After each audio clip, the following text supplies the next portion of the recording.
Hello दोस्तों, मैं आपका दोस्त राजेश कुमार आपका स्वागत करता हूं social and political life class 6 NCERT के चैप्टर नंबर 9 जिसका नाम है शहरी क्षेत्र में आजीविका। ठीक है, तो इसके पहले हम लोगों ने देखा था साथियों ग्रामीण क्षेत्र में आजीविका। अब हम देखते हैं शहरी क्षेत्र में आजीविका।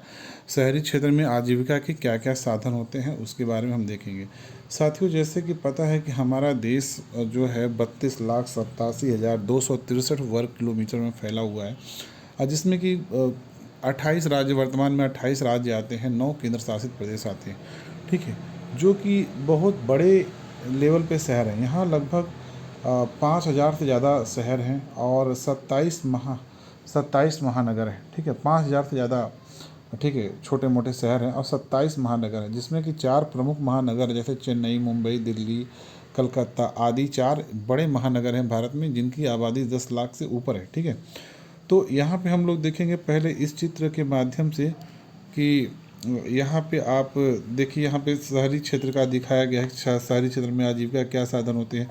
जैसे देखिए यहाँ बैंक है। ठीक है, यहाँ पे ठेले पे कुछ सामान बेचा जा रहा है। यहाँ बस वगैरह चल रही है, बस में जो ड्राइवर है वो भी रोज़गार का साधन उसको मिला हुआ है। ठीक है, और उसके बाद जो है यहाँ पे गाड़ी वगैरह देखिए चल रही है, बच्चे स्कूल जा रहे हैं तो स्कूल में जो टीचर पढ़ा रहे हैं वो भी आजीविका का साधन है।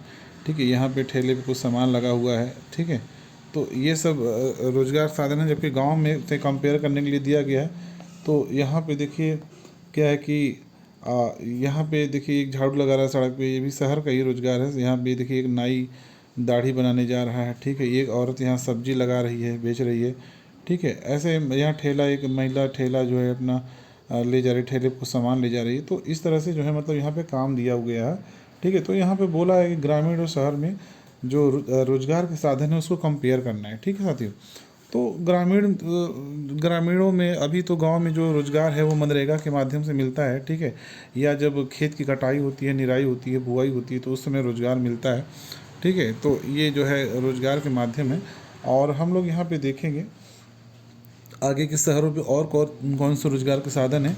ठीक है, तो यहाँ पे देख रहे यह वह शहर है जिसे मेरी मौसी, देखिए ये लिखा गया है यहाँ पे, यह वह शहर है जहाँ मेरी मौसी, मेरी मौसेरी बहन रहती है। मैं यहाँ गिनी चुनी बार यहाँ आई हूँ। यह बहुत बड़ा शहर है।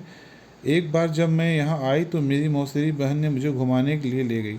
हम तड़के ही घर से निकल गए। जैसे ही हम मुख्य सड़क पर मुड़े हमने देखा कि काफ़ी चहल पहल थी। ठीक है, जो लेखिका है वो कह रही कि मतलब एक बार मैं यहाँ पे कभी कभी आती थी और अपने मौसेरी बहन के साथ घूमने निकल गए सुबह सुबह, तो उन्होंने क्या दृश्य देखा उसके बारे में यहाँ पे वर्णित किया गया है। ठीक है, तो यहाँ पे लिखा है कि सुबह सुबह थी, सब्जी बेचने वाली अपनी रेहड़ी पर टमाटर, गाजर व खीरे को सजाने में व्यस्त थी, ताकि लोग देख सकें कि उनके पास बेचने को क्या क्या है। उसकी बगल में फुटपाथ पर एक फूल वाली बैठी थी। वह सुंदर रंगीन तरह तरह के फूल बेच रही थी। देखिए दोस्तों, ये शहरों में होता है कि सुबह सुबह सब अपने लिए सामान लगा लेते हैं और ग्राहकों को दिखाने के लिए कि हमारे पास क्या क्या सामान है, हम क्या क्या बेच सकते हैं, वो दिखाने के लिए अपना सामान सजाने लगते हैं। तो फूल वाली बैठी थी वहाँ पे, सुंदर रंगीन तरह तरह के फूल बेच रही थी। हमने उनसे लाल और पीला गुलाब खरीदा। ठीक है, गुलाब साथियों जानते हैं, गुलाब लाल पीला कलर का होता है और अपना जो है लोग, बहुत से लोग उसको प्रेम मोहब्बत में प्रपोज करने के लिए भी देते हैं। तो आप लोग ऐसा नहीं करिएगा। ठीक है, गुलाब का फूल जो है स्त्रियां बहुत से बालों में लगाती हैं। शादियों में दूल्हे के लिए गाड़ियाँ सजाई जाती हैं। ठीक है, और ये सब होता है। ठीक है, खैर ये सब आपको नहीं सोचना उसके बारे में। ठीक है, हमने मूवी वो देखा होगा, सुहागरात के समय जो बेड वगैरह सजाते हैं उस पर रहता है। ठीक है, तो ये सब गुलाब के बहुत ढेर सारे उपयोग हैं। ठीक है, तो गुलाब यहाँ लाल पीला गुलाब के बारे में कहा जा रहा है। आप लोगों को उस सब पे ध्यान नहीं देना है, बस ये जान लेना है कि लाल पीला गुलाब होता है। सड़क के दूसरी तरफ पटरी पर एक व्यक्ति अखबार बेच रहा था। ठीक है, वह चारों ओर से लोगों से घिरा हुआ था। हर कोई अखबार को पढ़ना चाहता था। सुबह सुबह के टाइम में सब क्या होता है ना कि सब एकदम भीड़ लगी रहती है दुकान, मतलब वहाँ अखबार की दुकान पे सब लोग पढ़ना चाहते हैं, इसलिए जो है उसको छीना झपटी में बहुत ढेर सारे लोग वहाँ पे भीड़ भाड़ लगा के हल्ला गुल्ला करते रहते हैं। और अगल बगल से जाहिर सी बात है कि अब शहर है तो गाड़ियाँ गुजरेंगी तो हॉर्न भी बजेगा। ऑटो रिक्शा के ऑटो रिक्शा स्कूल के बच्चों में ठसाठस भरे हुए थे। पास के पेड़ के नीचे एक मोची छोटे से टिन के पास तो छोटे से टीन के बक्से में अपना सामान निकाल रहा था, गरीब मोची बेचारा। वहीं सड़क के किनारे नाई अपना काम शुरू कर चुका था। उसके पास एक ग्राहक पहले से ही था जो सुबह सुबह दाढ़ी बनवाना चाहता था। सड़क से थोड़ी दूर जाकर एक औरत ठेला गाड़ी में प्लास्टिक की बोतलें, डिब्बे वालों की पिन व चिमटी ले जा रही थी। वहीं पर एक दूसरा व्यक्ति घर घर बेचने के लिए साइकिल पर सब्जियां ले जा रहा था। ठीक है, ऐसे बचपन में हम लोग भी देखते थे, सब्जियां बेचने आते थे।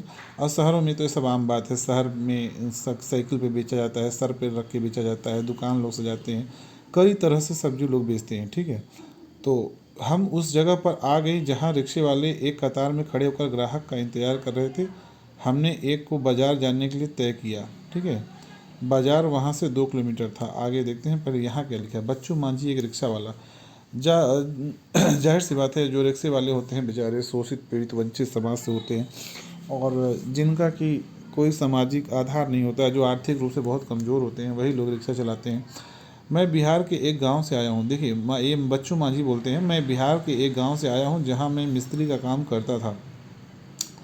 मेरी बीवी और 3 बच्चे गांव में ही रहते हैं। हमारे पास ज़मीन नहीं है। गांव में मिस्त्री गिरी का काम लगातार नहीं मिलता था। जो कमाई होती थी वह परिवार के लिए पूरी नहीं पड़ती थी। जब मैं शहर पहुंचा तो मैंने यह पुराना रिक्शा खरीदा और इसका पैसा किस्तों में चुकाया। यह काफ़ी साल पहले की बात है। रोज़ सुबह बस स्टॉप पर पहुंच जाता हूं और ग्राहक जहां भी जाना चाहे उन्हें छोड़ देता हूं। फिर रात को 8-9 बजे तक रिक्शा चलाता हूं। मैं शहर की एक कॉलोनी में आसपास करीब 6 किलोमीटर तक रिक्शा चलाता हूं। दूरी के हिसाब से हर ग्राहक मुझे 5 से 10 रुपये तक देते हैं। जब तबीयत ख़राब हो जाती है तब मैं यह काम नहीं कर पाता। उन दिनों कमाई बिल्कुल नहीं हो पाती है। मैं अपने दोस्तों के साथ किराए के कमरे में रहता हूँ। वे सब पास की फैक्ट्री में काम करते हैं। रोज़ 80-100 रुपये तक मेरी कमाई हो जाती है, जिसमें 50-60 रुपये खाने और किराए पर खर्च जाते हैं। बाकी मैं परिवार के लिए बचा लेता हूँ। साल में 2-3 बार मैं अपने परिवार से मिलने गांव जाता हूँ। जो पैसा शहर से भेजता हूँ मेरा परिवार उसी पर जीता है। कभी कभार मेरी बीवी खेतों में मजदूरी करके थोड़ा बहुत कमा लेती है। तो देखिए, ये मैं साथियों को कहूँगा कि नमक रोटी खा लें, फटे कपड़े पहन लें, लेकिन बच्चों को ज़रूर पढ़ाएं। ठीक है, नहीं तो यही कंडीशन होने वाली है हर व्यक्ति की। ठीक है, यहाँ मैं रिक्शे वाले का वो नहीं कर रहा हूँ, लेकिन क्या करेंगे, गरीबों की यही समस्या है कि उनके पास न पूंजी है, न एजुकेशन है, न शिक्षा है।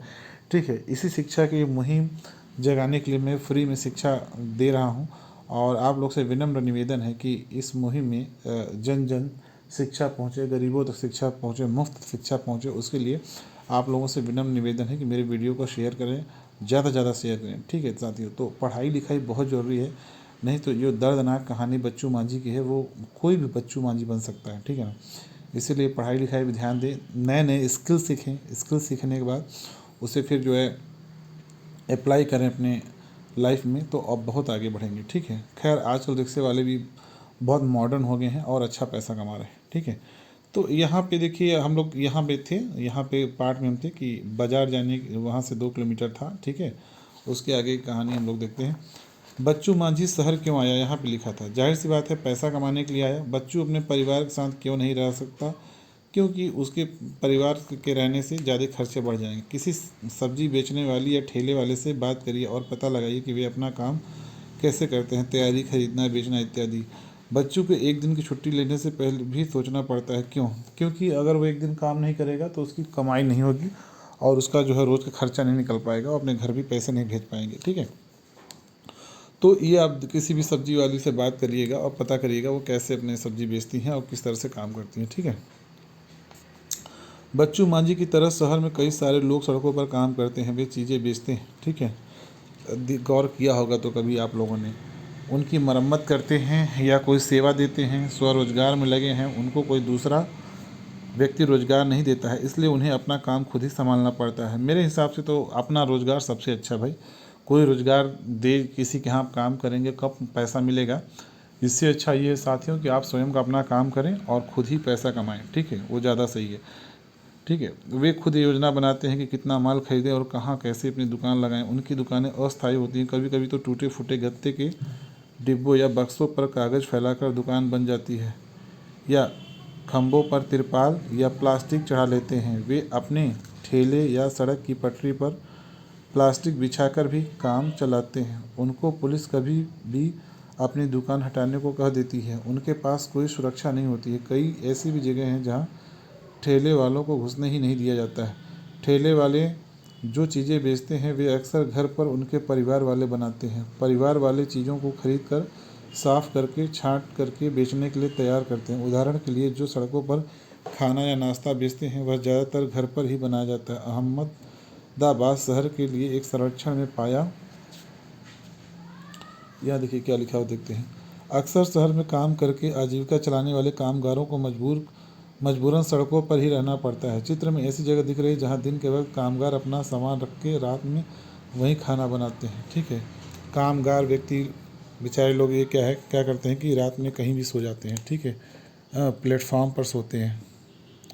ठीक है, प्लेटफॉर्म पे सो जाते हैं, रेलवे स्टेशन में सो जाते हैं। ठीक है, रेलवे स्टेशन और कहीं तो बस स्टैंड में सोते हैं। ठीक है ना, ऐसे ही बेचारे सोते हैं और बीमारियों का शिकार होते हैं। ठीक है,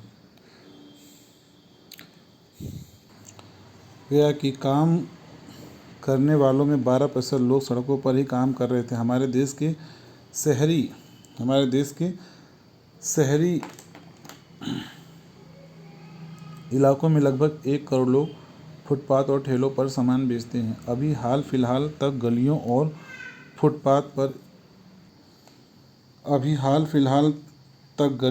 फुटपाथ पर इस काम को यातायात और पैदल चलने वाले लोगों के लिए एक रुकावट की तरह देखा जाता था, लेकिन कई संस्थानों के प्रयास से अब इसको सभी के लिए उपयोगी और आजीविका कमाने के अधिकार के रूप में देखा जा रहा है। ठीक है, अभी सरकारें थोड़ा ध्यान दे रही हैं।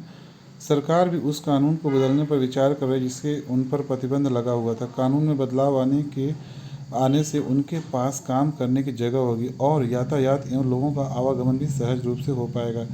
ऐसा सुझाव है कि शहरों में कुछ इलाके फुटपाथ और ठेलों पर सामान बेचने वालों के लिए तय कर दिए जाए।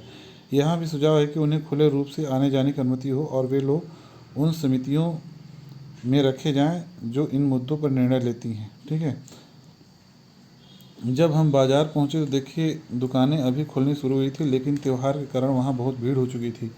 वहाँ मिठाई, खिलौने, कपड़े, चप्पल, बर्तन, बिजली के सामान इत्यादि दुकानों की कतार पर लगी हुई थी। एक कोने में दांतों के डॉक्टर का क्लिनिक था। मेरी मौसेरी बहन ने उनसे पहले से ही समय ले रखा था। जहाँ पहले पहुँच गई, जिससे हमारी बारी न चली जाए। हमें थोड़ी देर एक कमरे में इंतजार करना पड़ा। डॉक्टर ने उसके दांतों का परीक्षण किया और दांत का छेद भरवाने के लिए अगले दिन आने को कहा। वह बहुत डरी हुई थी क्योंकि उसने सोचा कि एक तो अपना दांत खराब होने दिया और ऊपर से इतना दर्द सहन करना पड़ेगा। डॉक्टर के यहाँ से हम सिले हुए कपड़े के एक शोरूम पर गई क्योंकि कुछ सिलाए कपड़े खरीदना चाहती थी। इस शोरूम की 3 मंजिलें थी और हर मंजिल पर अलग तरीके के कपड़े थे। हम तीसरी मंजिल पर पहुंचे जहां लड़कियों के कपड़े रखे हुए थे। शोरूम में होता है कि लड़कियों के लिए अलग कपड़े का रूम होता है, बॉयज़ के लिए अलग, चिल्ड्रन के लिए अलग। ठीक है, तो बड़ी दुकान में हरप्रीत पहले मेरे पापा और चाचा एक छोटी सी दुकान पर काम करते थे। इतवार को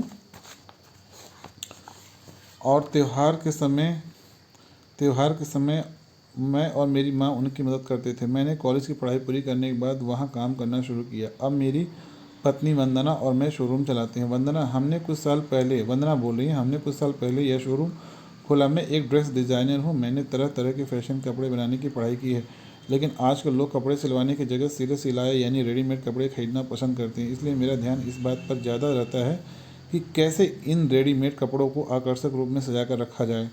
हम अपने शोरूम के लिए अलग अलग जगहों से सामान खरीदते हैं। ज़्यादातर माल मुंबई, अहमदाबाद, लुधियाना और त्रिपुरा से आता है। कुछ सामान दिल्ली के पास के शहरों जैसे गुड़गांव, नोएडा से भी आता है। कुछ कपड़े हम विदेशों से मंगवाते हैं। इस शोरूम को सही रूप से चलाने के लिए हमें कई चीज़ें करनी पड़ती हैं। हम विभिन्न अखबारों में, सिनेमा हॉल में, टेलीविज़न व रेडियो चैनल पर विज्ञापन देते हैं। अभी तो यह शोरूम किराए पर है, पर हम इसे जल्द ही खरीद लेंगे। जब से यह बाज़ार आसपास रहने वाले लोगों के लिए मुख्य बाजार बन गया है, तब से हमारा व्यापार बहुत बढ़ गया है। हमने एक कार खरीद ली है और पास की सोसाइटी में एक फ्लैट भी ले लिया है। हरप्रीत और वंदना की तरह कई लोग हैं जिनके पास शहर के बाज़ारों में अपनी दुकानें हैं। ये दुकानें छोटी बड़ी हैं और लोग अलग अलग चीज़ें बेचते हैं। ज़्यादातर व्यापारी अपनी दुकान या व्यापार खुद संभालते हैं। वे किसी दूसरे की नौकरी नहीं करते, लेकिन वे खुद कई लोगों को मैनेजर या सहायक की तरह नौकरी पर रखते हैं। ये पक्की दुकानें होती हैं जिनके पास नगर निगम से व्यापार करने के लिए लाइसेंस होता है। नगर निगम यह निश्चित करता है कि सप्ताह में कौन से दिन बाजार बंद रहेगा। उदाहरण के लिए इस बाजार में दुकानें बुधवार को बंद रहती हैं। इस बाजार में छोटे छोटे दफ्तर और अन्य दुकानें भी हैं जो कि बैंक, कुरियर इत्यादि की सेवाएं देते हैं। ठीक है। वंदना और हरप्रीत एक बड़ी दुकान क्यों शुरू की, इनको यह दुकान चलाने के लिए क्या करना पड़ता है। ठीक है। एक बड़ी दुकान के मालिक से बात कीजिए और पता लगाइए कि वे अपने काम की योजना कैसे बनाते हैं। क्या पिछले 20 सालों से उनके कामों में कोई बदलाव आया, जो बाजार में सामान बेचते हैं और जो सड़कों पर सामान बेचते हैं। तो ये क्रियाकलाप है, देख लीजिएगा। अगला दोस्तों हम जो है थोड़ा सा गले में थोड़ा दर्द हो रहा है। अब अगला जो है हम मतलब यही सेम चैप्टर आगे कंटिन्यू करेंगे सेकेंड पार्ट में। तो ठीक है साथियों, धन्यवाद। और आप लोग से फिर से विनम्र निवेदन है, कृपया मेरे चैनल को लाइक करें, सब्सक्राइब करें और शेयर करें, क्योंकि मैं अब जो है लगातार जो वीडियो बना रहा हूँ सोशल एंड पॉलिटिकल लाइफ पे, वो लगातार साथियों बनती रहेगी क्लास 11-12 तक एनसीईआरटी की। इसमें रुकावट नहीं आएगी। बीच में एक डिसकंटिन्यूटी हुई थी, तो आप लोग को मुफ्त में हम पढ़ा रहे हैं, मुफ्त में आपको जो लोग नॉलेज बना के दे रहे हैं। तो साथियों प्लीज़ प्लीज़ प्लीज़ मेरे चैनल को लाइक करें, सब्सक्राइब करें। ये मेरा जो मुहिम है ये गरीब, शोषित, पीड़ित, वंचित लोगों के लिए है, और इसमें आप लोग लाइक, सब्सक्राइब और शेयर करके योगदान दे सकते हैं। आपसे कोई शुल्क नहीं लिया जाएगा, बस केवल लाइक, सब्सक्राइब और शेयर करने के लिए बोल रहे हैं। धन्यवाद साथियों, बहुत बहुत धन्यवाद। जय लोकतंत्र, जय संविधान, जय भारत।